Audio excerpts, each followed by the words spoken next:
Baik,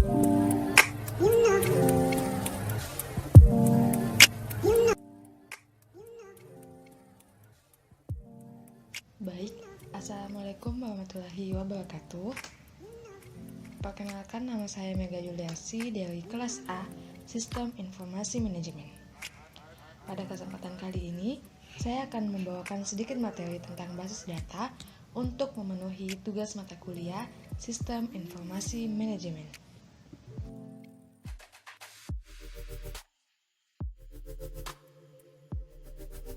Bagian A, konsep pengorganisasian file. Menurut Kenneth, sistem komputer mengorganisasikan data ke dalam sebuah hierarki yang dimulai dengan bit atau byte, menuju file, record, dan basis data. Sebuah byte mewakili unit terkecil dari data yang dapat disimpan dalam komputer. Sekumpulan bit disebut byte mewakili sebuah karakter tunggal yang dapat menjadi huruf, angka, atau simbol lainnya. Pengelompokan karakter menjadi sebuah kata, sekumpulan kata, atau bilangan lengkap, atau seperti nama atau usia seseorang, dinamakan verb. Sekumpulan verb yang saling berhubungan seperti nama siswa, mata kuliah yang diambil, tanggal, dan nilainya berkumpul menjadi sebuah record. Kumpulan record yang jenisnya sama dinamakan file. Sekumpulan file yang berhubungan akan membentuk basis data atau database. Sebuah record menggambarkan sebuah entitas atau entity. Entitas adalah orang, tempat, hal atau kejadian yang informasinya disimpan dan dipelihara. Setiap karakter atau kualitas yang menggambarkan entitas khusus disebut atribut. Contohnya ID siswa, mata kuliah, data, nilai adalah atribut dari entitas kuliah. Nilai tertentu yang dapat dimiliki atribut-atribut ini ditemukan dalam file dari record yang menjelaskan entitas kuliah. Bagian B, pengertian basis data. Menurut Kenneth, basis data atau database adalah sekumpulan data organisasi untuk melayani banyak aplikasi secara efisien dengan memusatkan data dan mengendalikan redundansi data. Sedangkan menurut Budi, basis data adalah komponen terpenting dalam pembangunan sistem informasi karena menjadi tempat untuk menampung dan mengorganisasikan seluruh data yang ada dalam sistem, sehingga dapat dieksplorasi untuk menyusun informasi-informasi dalam berbagai bentuk. Dari beberapa definisi tersebut, dapat disimpulkan sebuah sistem basis data merupakan sistem yang terdiri atas kumpulan file yang saling berhubungan dan sekumpulan program yang memungkinkan beberapa pemakai dan atau program lain untuk mengakses dan memanipulasi file-file tersebut. Komponen-komponen utama basis data yang pertama perangkat lunak hardware, yang kedua sistem operasi, yang ketiga basis data atau database, yang keempat sistem, aplikasi atau perangkat lunak, pengelola basis data, kelima pemakai, keenam aplikasi perangkat lunak, klien bersifat opsional.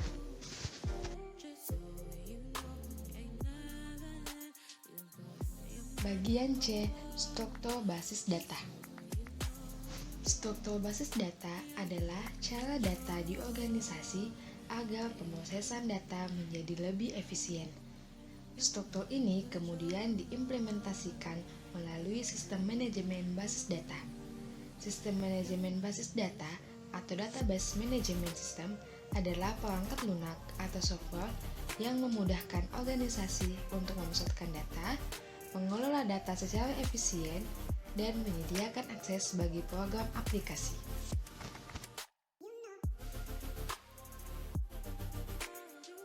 Selanjutnya, bagian D, struktur basis data hierarki. Struktur basis data hierarkis dibentuk oleh kelompok-kelompok data, subkelompok, dan beberapa subkelompok lagi. Jika digambarkan, struktur basis data hierarkis akan nampak seperti cabang-cabang dari sebuah pohon. Struktur data basis tersebut yaitu 1. Kumpulan record-record yang secara logika terorganisir seperti struktur pohon dari atas ke bawah. Yang kedua, lapisan paling atas bertindak sebagai induk atau root dari segmen yang tepat berada di bawahnya, dan lapisan bawah tidak bisa memiliki lebih dari satu root.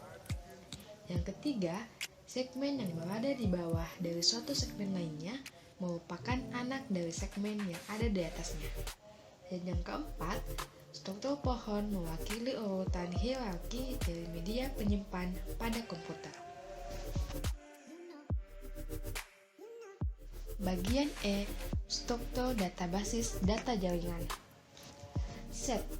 Sebuah hubungan disebut set.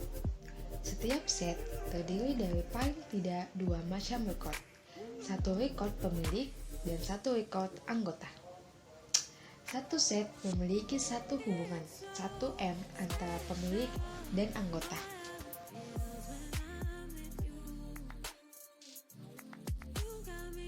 Dan bagian F, struktur basis data relasional. Menurut Fatansyah, pada model relasional, basis data akan disebar ke dalam berbagai tabel dua dimensi.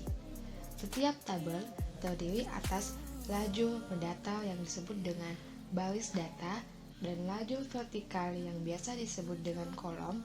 Di setiap pertemuan basis data dan kolom itulah item-item data ditempatkan. Struktur basis data relasional muncul dari riset dasar menggunakan aljabar relasional yang dilakukan secara independen oleh C, G, D, dan E.F. Court.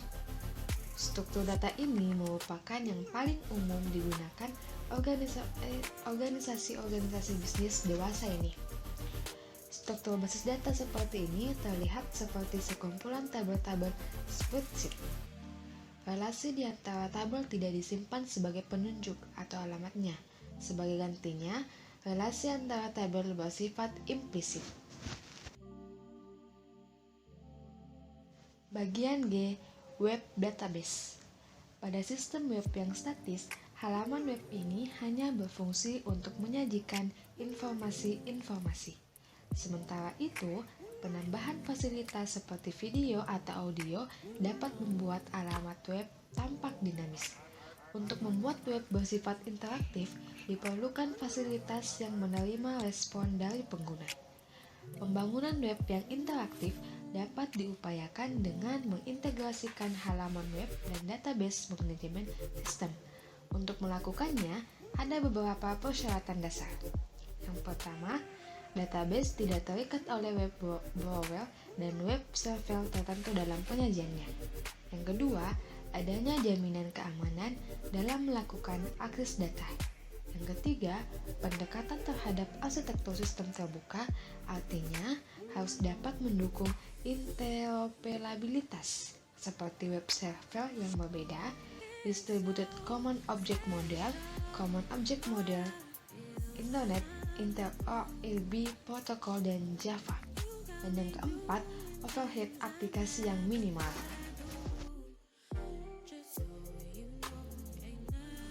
Bagian H, data warehouse. Data warehouse atau gudang data merupakan sebuah database dengan peralatan pembuatan laporan dan query yang menyimpan data kini dan data historis yang dipadukan dari berbagai sistem operasional. Data ini akan digunakan untuk menyajikan laporan dan melakukan analisis guna mendukung pengambilan keputusan manajerial. Kini, data warehouse sangat diperlukan dalam sistem manajemen karena manajer yang mengambil keputusan dalam menyediakan stok sirup dalam bulan puasa misalnya akan membutuhkan data histori dari bulan puasa sebelumnya dan perkembangan indeks konsumen sebagai data eksternal sehingga dapat dilihat tren kebutuhan sirup pada bulan puasa. Dengan demikian, kualitas keputusan akan meningkat dan perusahaan akan terhindar dari risiko yang besar. Bagian I, arsitektur basis data. Dalam pembangunan sistem basis data, analisis harus dapat menentukan dalam model arsitektur mana basis data itu akan diletakkan. Dilihat dari penempatannya, menurut Sutejo, arsitektur basis data dapat dikategorikan 3 bagian. Yang pertama, sistem basis data tunggal. Kedua, sistem basis data terpusat. Dan yang ketiga, sistem basis data terdistribusi. Dapat dilihat dari layar.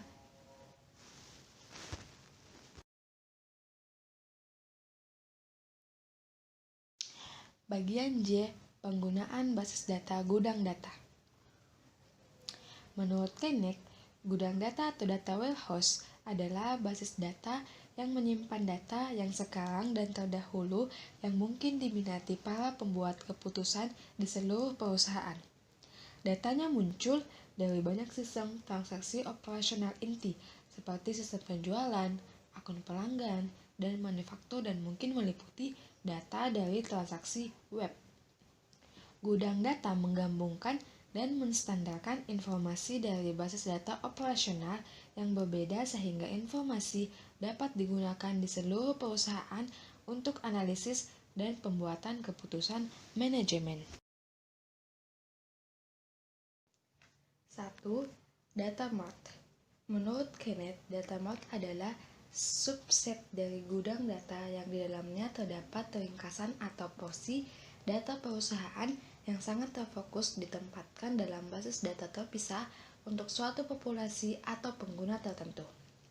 Yang kedua, intelijensia bisnis, analisis data multidimensi. Kenneth, setelah data diambil dan diorganisasi dalam gudang data atau data mart, data dapat dianalisis lebih jauh.